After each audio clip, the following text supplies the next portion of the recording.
Cette émission de Poussière d'étoiles est rendue possible grâce à la collaboration de newstech.ca, votre référence en technosciences. Là, vous allez devoir être très attentif. On va vous livrer une quantité d'informations phénoménales. Et ce que je veux vérifier avec vous, c'est l'origine non extraterrestre du phénomène OVNI.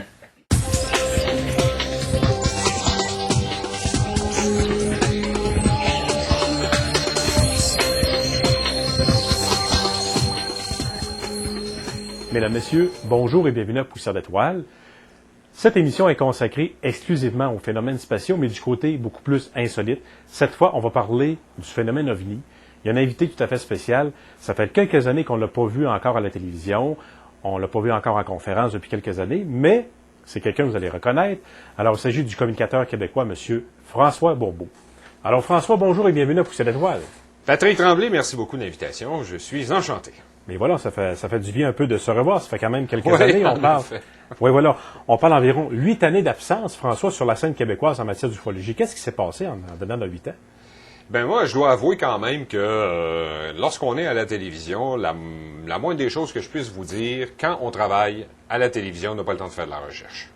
Moi, j'étais très occupé à rencontrer mes invités, préparer les entrevues, lire des ouvrages, des livres, faire les chroniques et tout le truc, préparer les émissions. Alors, évidemment, je n'avais pas le temps d'aller sur le terrain, rencontrer des témoins, m'occuper de mes enquêtes, que ce soit sur des cas de maisons hantées ou encore rencontrer des gens qui me racontaient voir des esprits dans leur maison, des cas de possession, de hantise ou encore des cas de rencontres rapprochées de premier, deuxième, troisième type. Alors, bien sûr, quand on prend un bon break, un bon recul de 8 années, on a davantage de temps, premièrement, avec toute l'accumulation des documents qui se sont empilés sur mes bureaux pendant tout le temps que j'étais à la télévision, de remettre de l'ordre là-dedans, première chose, et ensuite de recontacter ces gens pendant les 8 années de repos, forcer un peu, et de pouvoir remettre les choses donc à jour et de revenir maintenant en force avec le nouveau site qui est maintenant en ligne. Justement, en parlant du site OVNI Alert, on va y revenir tout à l'heure dans quelques minutes. Avant d'aller plus loin, François, maintenant nous sommes rendus en 2005 au troisième millénaire. OK? Ouais. On entend moins parler de cas d'enlèvement, de cas d'OVNI, d'enquête sur le terrain, parce que dans les années 90, aller jusqu'à 2000, on a vu beaucoup de conférences, beaucoup d'émissions à la télévision sur différents cas d'OVNI, différents cas d'observation d'OVNI. Mais maintenant, ce n'est plus vraiment le cas. Alors, l'ufologie du troisième millénaire, maintenant, c'est consacré à quel genre de travaux de recherche? Je veux dire, comment est-ce qu'on enquête sur le terrain? Je veux dire, c'est quoi le phénomène OVNI au tournant du troisième millénaire? Mais moi, je vais quand même vous résumer ça d'une manière tout à fait simple. Moi, je dirais qu'il faut voir un peu le problème OVNI à la manière de la science. Comment travaille la science? Il faut se poser les bonnes questions à ce niveau-là. Et je pense que le seul moyen d'avancer dans le domaine, c'est de se procurer, de se donner des moyens. Quand quelqu'un travaille à trouver une solution au problème du sida, quand quelqu'un essaie de trouver un problème au niveau de la physique des trous noirs, quelqu'un essaie de trouver une solution au problème de la famine sur la Terre, ces gens-là qui sont dans des laboratoires, dans des universités, qui ont accès à des laboratoires, qui ont de la technologie à la portée de la main, qui collaborent donc avec des ressources humaines compétentes qui les entourent, ils ont accès à du financement. Et si nous voulons que le problème des OVNI trouve une solution, je dirais peut-être pas à court terme, mais au moins à moyen terme, il faut absolument que la population qui nous regarde maintenant sur Internet, parce que c'est à peu près le seul véhicule qui nous reste, parce que les grands médias québécois n'ont pas encore compris, et je dirais que c'est vraiment les directeurs de la programmation, et c'est vraiment très peu de gens ici au Québec. Ça se résume à une douzaine de personnes qui ont le pouvoir de décider de ce qui va en ondes, de ce qui ne va pas en ondes. Et ça, je trouve ça extraordinairement malheureux. Heureusement qu'il y a Internet. Plat. Voilà. Il nous reste donc seulement Internet pour faire circuler cette information et de faire comprendre à la population, pardon, il y a certaines personnes peut-être qui ont les moyens, de faire donc saisir ce message que si le secteur privé ne veut pas investir dans la recherche et de procurer des moyens à des gens comme moi et comme d'autres, qui veulent consacrer leur énergie à trouver des solutions aux problèmes des OVNI, bien, c'est bien une valeur. On n'aura pas de solution.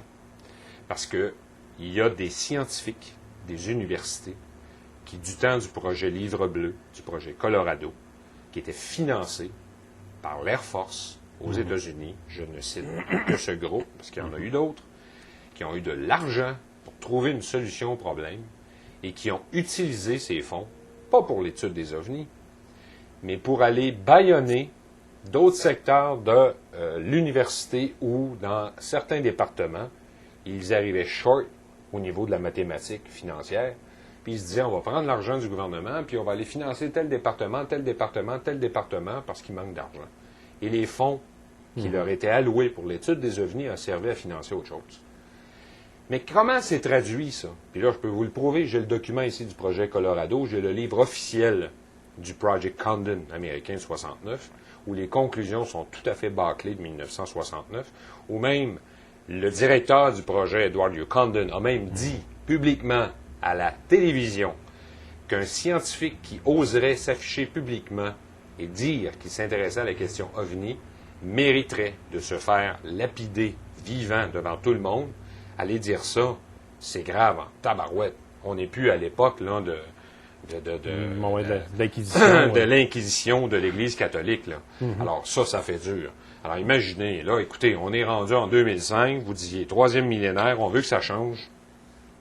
Le seul moyen pour que ça change, il faut se donner des moyens. Il faut se donner des moyens techniques, financiers et de ressources humaines. Là, ça va changer.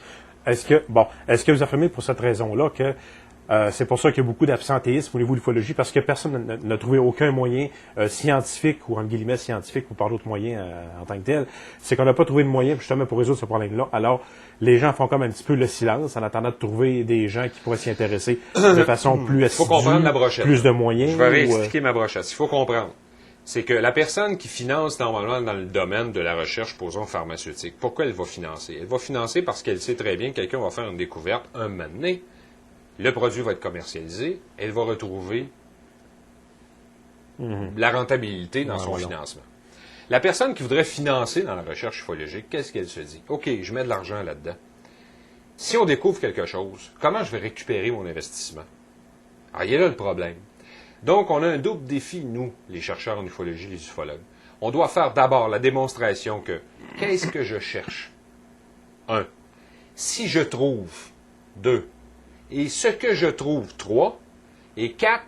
Ce que je vais trouver, voici comment on pourrait trouver une applicabilité technologique à ma découverte dans le domaine civil pour que toi, le philanthrope qui me finance ou le mécène qui me finance, tu vas retrouver, toi, ta récupération financière dans ton investissement premier qui m'a permis à moi de faire mes découvertes. Donc, c'est quoi l'intérêt d'investir? C'est un premier gros niveau voilà. de défi pour celui qui prétend faire de l'ufologie de terrain.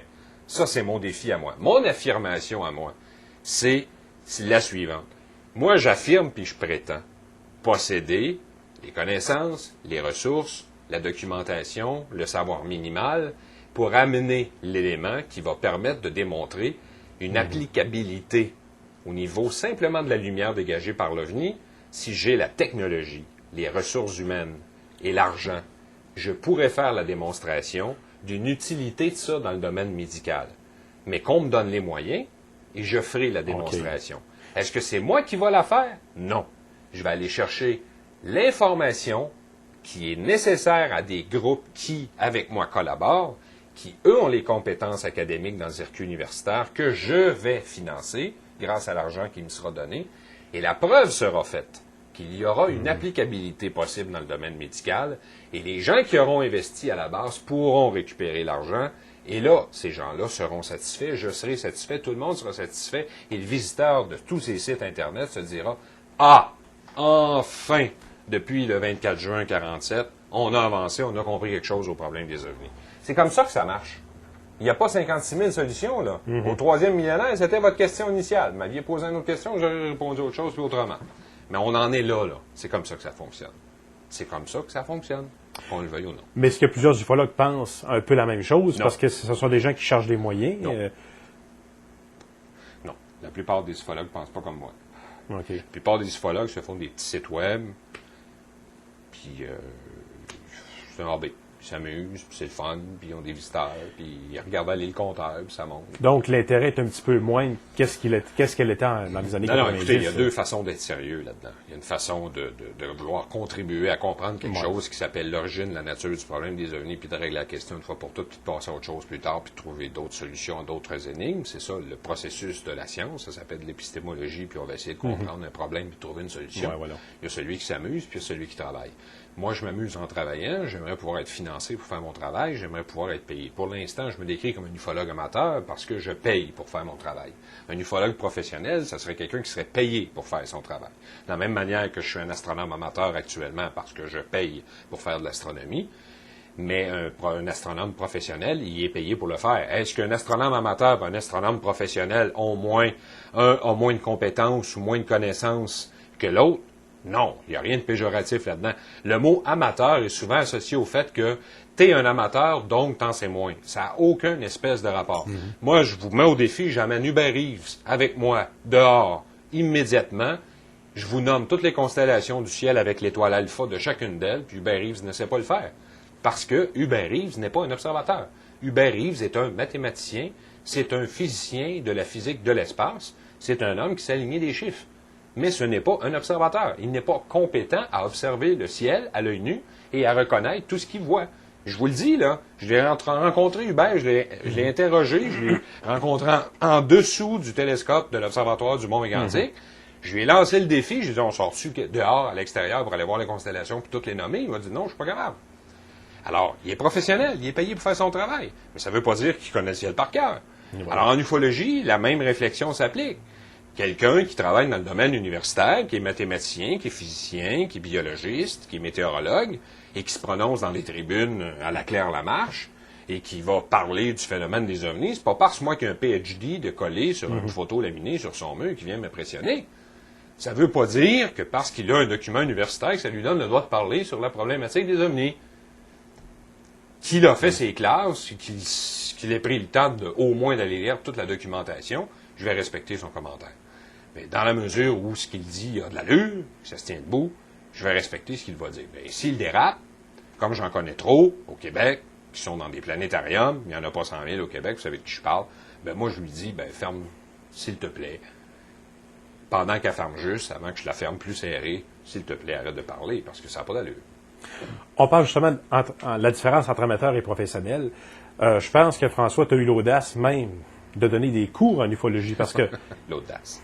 Ben, c'est pas donné à tout le monde, c'est pas tout le monde qui se sont lancés là-dedans ou qui se lancent là-dedans, mais je pense que toi, tu as développé un certain créneau, je pense, avec différents outils, justement, de travail, être capable d'être en mesure d'enseigner l'ufologie. Ça, c'est avec le temps un peu que c'est venu. C'est un peu en observant les lacunes dans le domaine de l'ufologie, parce que malheureusement, il n'y a aucune université qui entérine tout ça.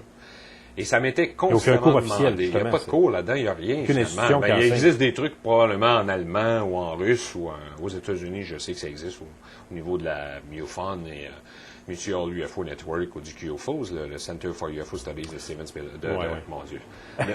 Joseph Allen Hynek, moi j'ai Spielberg dans la tête parce qu'il sort son film sur la guerre des mondes.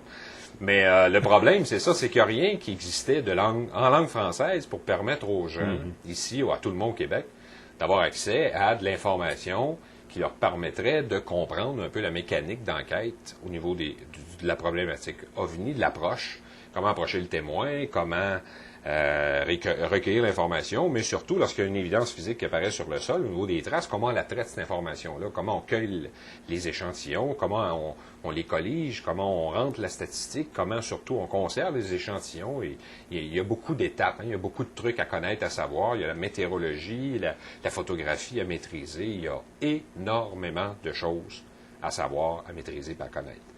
Alors, j'ai construit un cours dans un manuel que j'ai ici dans la bibliothèque, qui est un peu plus de 200 pages. Okay. Et ça permet aux personnes les plus courageuses, comme moi, les plus intéressées, de suivre cette formation, puis de devenir un peu plus à l'aise lorsque vient le temps de rencontrer un témoin, d'aller poser les bonnes questions, puis de monter des dossiers d'enquête. Est-ce que tu es le seul Québécois qui a donné des cours en ufologie? Parce que je pense que tu as eu quand même quelques demandes, tu as eu quelques personnes qui ont suivi les cours. Je suis le seul... Écoutez, un cours construit comme celui-là, avec la OK. rigueur, tout le truc, je pense que je suis le seul. Il y a certainement des gens dans le temps de la commission d'enquête Ouranos ou de la Saucer Institute of Research de San Antonio, Texas, d'autres groupes qui ont On parle au sûrement Québec, essayé. des Oui, shows. oui, OK. qui étaient ici au Québec, des représentants qui ont OK. sûrement tenté de former d'autres enquêteurs, mais je ne pense pas avec cette rigueur, pas de OK. cette manière. Avec autant Pas d'outils, comme autant ça. de bagages. Pas comme ça. Pas certainement pas comme ça. Non. Ça, D'accord. je suis certain. On a mentionné tout à l'heure le site OVNI Alert. Oui. Parce que OVNI Alert, c'est un site Internet, je mets Oui, oui, oui. ovnialert.com. Alors, c'est Oui. un lancement Avec qui un est... trait d'union entre OVNI et alerte. Bien Voilà. important. Alors, ce lancement est effectif à partir de... Le lancement a été réalisé le 1er tout juin récent. 2005 Voilà. à 18h en soirée. Tout doucement, beaucoup de visiteurs. Tout ça, les gens vont voir les sections vidéo. Et la particularité du site, c'est que nous avons créé une section pour les policiers, les gendarmes, Gendarmerie royale du Canada, les militaires, les pilotes et les contrôleurs aériens, qui sont souvent placés aux premières loges, qui reçoivent beaucoup d'appels de la population, leur signalant des objets volants non identifiés dans le ciel. Et comme ces gens-là, très souvent, parce que je l'ai vécu, ces gens-là me téléphonaient à l'époque où j'habitais de Drummondville, maintenant je suis à Montréal-Nord en passant, me téléphonait donc pour me dire, ben écoutez, on vient d'avoir un appel de Madame une telle, Monsieur un tel, dans tel secteur, qui dit voir un objet, qu'est-ce qu'on fait avec ça? Ben, moi, j'ai pensé qu'en créant une section réservée pour ces gens-là dans le site, ça va leur permettre donc d'y avoir accès, d'aller remplir les rapports en question, les sections par section, d'identifier précisément ce qui s'est passé. Et nous, on aura à ce moment-là accès plus rapidement à ces données. On y avait accès de toute façon auparavant, mais là, ça sera de manière plus officielle. Pour réussir un peu à faire ce que la SOBEPS a réussi en Belgique et récemment, ce que les Brésiliens ont réussi à faire avec l'armée brésilienne. Parce que quand on fait le tour des sites Internet à travers la francophonie, il y a beaucoup de sites qu'on retrouve, ça pullule justement sur les sites français, les sites belges. Il y a beaucoup de sites Internet qu'on retrouve en Europe. Est-ce que les observations seront plus fréquentes dans ces régions-là ou c'est parce qu'il y a plus de gens qui s'y intéressent? Parce que par rapport au Québec, il n'y a pas beaucoup de sites sur le Folie au Québec. Il y a peut-être deux choses là qui se passent. Plus on va en parler, plus ça devient un incitatif à en parler. Bien sûr que si nous avions une émission au Québec, j'appelle ça comme une bonne vieille soupe maison, là. C'est-à-dire une émission qui serait diffusée sur un réseau national, que ce soit Télévision 4 saisons, TVA, Radio-Canada ou Télé-Québec, une émission sur une chaîne nationale, là, pas comme je le faisais à l'époque sur une chaîne câblée, et qui présentait chaque semaine des dossiers typiquement québécois. Je suis à peu près convaincu qu'il y a un paquet de gens qui sont témoins de trucs actuellement au Québec, Oui. mais ils ne savent pas où le dire, à qui le dire et quand le dire. Alors, bien sûr, nous, on va conclure qu'il ne se passe rien au Québec, puis ça se passe en Belgique, puis ça se passe au Brésil, puis en Argentine, puis en Australie, puis en Afrique, puis aux États-Unis, puis il n'arrive jamais rien au Québec. Faux! Il se passe probablement plein de choses au Québec, mais les gens ne savent pas à qui le dire. Alors, nous, on conclut faussement qu'il ne se passe rien. Ça, c'est la première chose. Deuxième chose, Voilà. là, notre site vient de naître. Il faut lui donner le temps un peu de grandir, puis déjà, on nous menace de le couper. Mais bon, on verra autre chose. Mais la plus importante des notions à retenir, c'est que plus on va dire qu'il est possible à un endroit de parler de quelque chose, plus ça deviendra un incitatif pour des personnes un peu partout au Québec de se connecter à cet endroit, que ce soit une ligne téléphonique, une adresse postale, un site Internet, de mentionner un phénomène qui s'est produit dans le ciel. Et là, on aura les vrais chiffres pour dire, est-ce qu'il se passe quelque chose de plus au Québec qu'ailleurs dans le monde? Est-ce que c'est égal ou inférieur? Là, on sera en mesure de dire, Et voilà. voilà, ceci est la vraie réponse. Mais c'est de trouver justement les ressources au Québec autant Voilà. que... Ressources. Voilà. Toujours ressources. On parle Personnel, de ressources naturelles, là, c'est populaire dans le monde. Là. Mais là, voilà. il va falloir qu'on commence à se parler de ressources artificielles et naturelles. Faut que ça bouge. Alors, François, on souhaite longue vie à ce site ovnialert.com. Espérons que ce soit un bon créneau, justement, au niveau de la francophonie, même au niveau mondial, pour transmettre l'information. Et justement, c'est que la particularité de l'Internet aujourd'hui, c'est qu'on peut transmettre beaucoup de fichiers audio et vidéo. Alors, on peut voir des émissions, justement, en direct sur Internet. Alors, c'est vraiment un bon créneau Ce d'information. que j'aime beaucoup aussi, c'est qu'il n'y a pas que les Québécois qui viennent sur votre site. Il y a des gens oui. partout de la francophonie qui peuvent avoir accès à votre site. Et on est en lien maintenant, OVNI Alert, avec le vôtre. Alors, les gens peuvent se promener un peu partout et avoir accès à toute l'information maintenant. Et c'est gratuit. C'est ce qui est merveilleux. François Bourbeau, merci beaucoup d'avoir participé à l'émission. Merci, Patrick Tremblay, et longue vie à Poussière d'étoiles. Merci aussi. Il y a des hypothèses qui sont émises actuellement au niveau de la recherche scientifique à ce niveau-là. Et de plus en plus, il y a 20 ans, l'hypothèse extraterrestre était probablement la plus acceptée. Mais notre savoir technologique ayant évolué, notre connaissance est amplifiée au niveau de l'évolution de la matière dans l'univers, on accepte maintenant d'autres idées et on essaie de les vérifier à la lumière des nouvelles observations qui se manifestent à travers l'échelle de la planète. Ce que vous allez voir, on touche un petit peu aux États-Unis, mais beaucoup au Québec. Je veux quand même vous faire sentir d'où vient notre idée que le gouvernement sait tout, que le gouvernement et les militaires surtout cachent tout. Et mon prochain invité va probablement vous aider à comprendre cette mentalité-là, et on va explorer cette hypothèse-là tout au long de l'heure. On a beaucoup de reportages à vous présenter et beaucoup de films originaux, jamais vus à la télévision.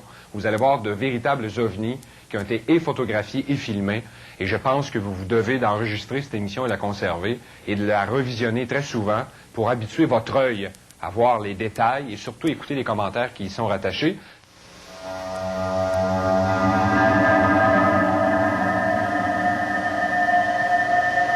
C'est au petit matin du 20 novembre 1989 que la vague d'observation d'OVNI a commencé.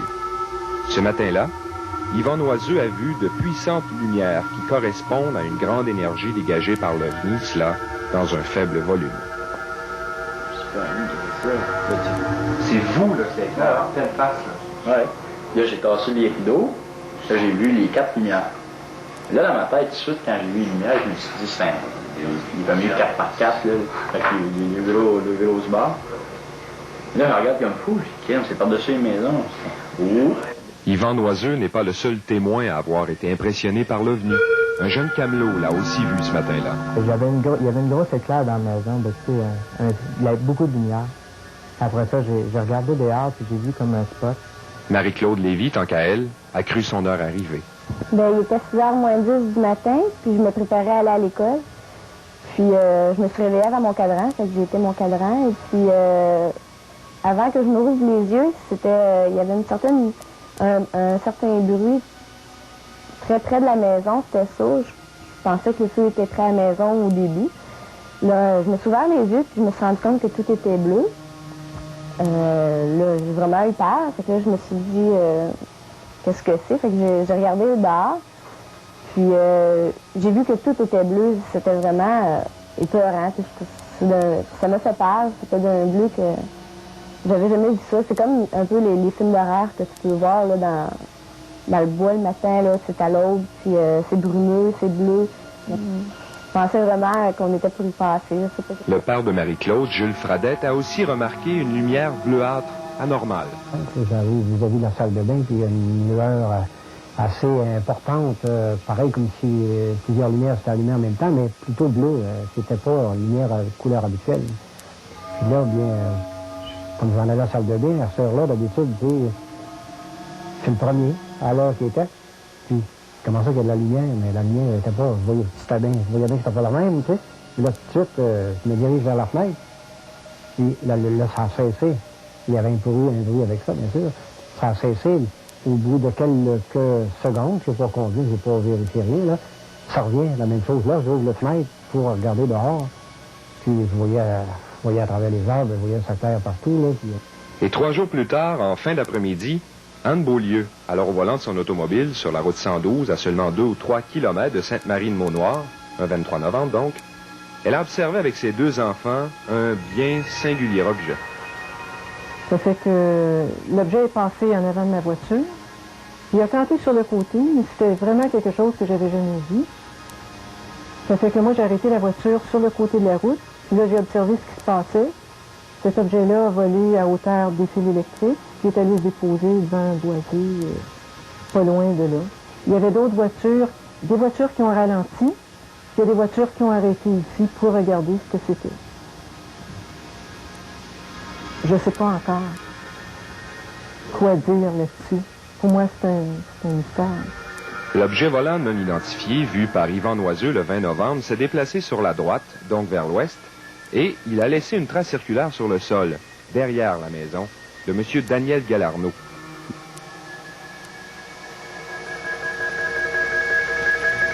On remarque que la neige a fondu dans le cercle. et l'herbe est devenue plus verdâtre que le reste du champ. Une analyse en laboratoire commandée par OVNI Alert a été réalisée à l'Université Laval à Québec. Jacques Debroux a été stupéfait de constater une présence anormalement élevée de chlorophylle. On est arrivé à la conclusion qu'au centre du cercle, il y en avait 10 fois plus qu'à l'extérieur. Ce pour un mois de novembre, c'est assez surprenant. Je n'ai pas d'explication parce que je ne vois pas pourquoi on puisse avoir au centre d'un cercle, qui est un beau cercle, une teneur en chlorophylle si élevée par rapport à l'extérieur du cercle, beaucoup moindre. Même surprise pour Denis Tremblay qui a mesuré un taux de fertilité anormal sur le site touché. L'azote, responsable de cette fertilité, est à 300% augmenté, ce qui est improbable pour cette période de l'année. Pour l'échantillon N, il comptait 3 fois plus d'azote que l'échantillon A. Comment vous expliquez-vous cette trace circulaire de 65 pieds? Vous n'avez pas d'explication? J'ai pas d'explication. Absolument aucune? Non. Presque une année plus tard, jour pour jour, en novembre 1990, une autre équipe de chercheurs rattachée cette fois à Agriculture Canada enquête. Si le résultat de cette dernière analyse montre une transformation dans le code génétique des plants touchés par l'OVNI, Jacques Grandmaison, étudiant au doctorat en phytochimie, saura alors qu'une extraordinaire énergie, peut-être non terrestre, pourrait expliquer cette mutation. L'impression que ça me donne, c'est que c'est véritablement passé quelque chose ici d'assez inhabituel. Ce qu'on en sait, c'est qu'il y a eu un phénomène de luminosité intense qui pourrait être associé à un dégagement d'énergie. Ça a été très court durée, quelques minutes seulement. Et ce qui est stupéfiant, c'est qu'en quelques minutes seulement, cette énergie-là a pu accélérer le métabolisme de synthèse dans les plantes à l'intérieur du cercle. Et de façon extrêmement significative, j'ai vu des analyses de contenu d'azote qui ont doublé, chlorophylle 10 fois plus. Et donc, il y a une accélération dans le temps de la biosynthèse moléculaire, mais il y a aussi un phénomène encore plus intéressant qui est celui de la persistance. C'est qu'un an plus tard, ça continue encore de se manifester. On est en présence d'une énergie qu'on ne comprend pas. C'est quelque chose de tout à fait nouveau. La Gendarmerie royale du Canada, devant l'insistance téléphonique de plusieurs témoins, dépêche alors sur les lieux 2 agents pour faire enquête. L'un d'eux, le gendarme Antonio D'Angelo, soutient n'avoir jamais rien vu de tel. Quand je me suis présenté sur les lieux, j'ai vu tout de suite qu'il y avait une cercle, une ronde sous le sol. Je l'ai mesuré. Il y avait c'était environ 65 pieds de diamètre. Mais d'après les témoignages, c'était bel et bien, il y avait quelque chose en l'air, quelqu'un qui avait vu des lumières qui se déplaçaient. Le cas de Sainte-Marie de Mont-Noir s'inscrit, comme nous vous l'avons déjà mentionné, dans le cadre d'une vague de manifestations d'OVNI. Tandis que la Belgique voit son territoire envahi par ces objets lumineux étranges, le Canada subit lui aussi le même assaut.